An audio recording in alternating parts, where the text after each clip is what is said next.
गोटे छोटिया उदाहरण आपण मान थरे गोटे गाँव में बुढ़ा बुढ़ी दुई जन रोता वृद्ध ब्राह्मण ब्राह्मणी बहुत सत्यवंत न्यायपरायण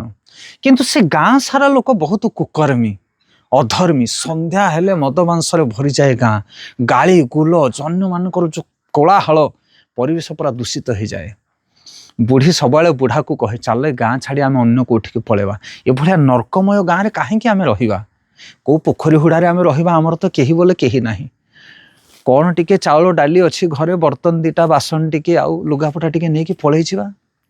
किंतु बुढ़ा ताको अटकई दिए बुढ़ी की देखे पूरा गाँ खराब हेले कौन है ये गाँव में भगवान आमको स्थान देते किसी दिन सहीजा आउ केते दिन बंचा किंतु दिनकर घटना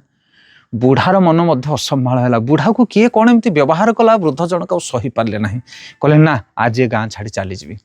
दुई जन जाक बुढ़ा बुढ़ी तांकर जहाँ हासवा पत्र थिला घरे किछि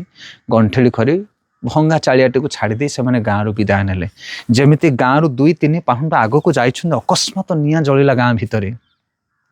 गोटे घंटा भितर गाँटी पोड़ी पूरा छिन्न भिन्न हो गला। बुढ़ा बुढ़ी दी जन जाक गाँ बाहर ठिया होगी देखु था आपण मैंने जानी निया कौन पाई लगिला कारण पूरा गाँ सारा लोकंकर जो कुकर्मर फल गोटे दिन फलिला। आपण मैंने कहे ताहले आगुरु कौन पाई निया लागु नथिला कारण बुढ़ा बुढ़ी दी जन से गाँव रे उपस्थित थिले सेमानकर धर्म बल जोगु से गाँटी एपर्यंत संभाळिकी थिला।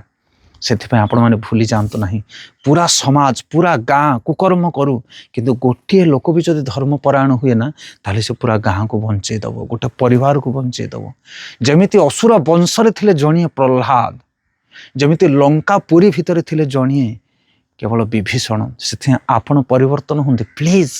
आपण परिवर्तन होंते नुआ वर्ष पाप कर्म को छाड़ी धर्म करने चेष्टा करूँ। हरे कृष्ण।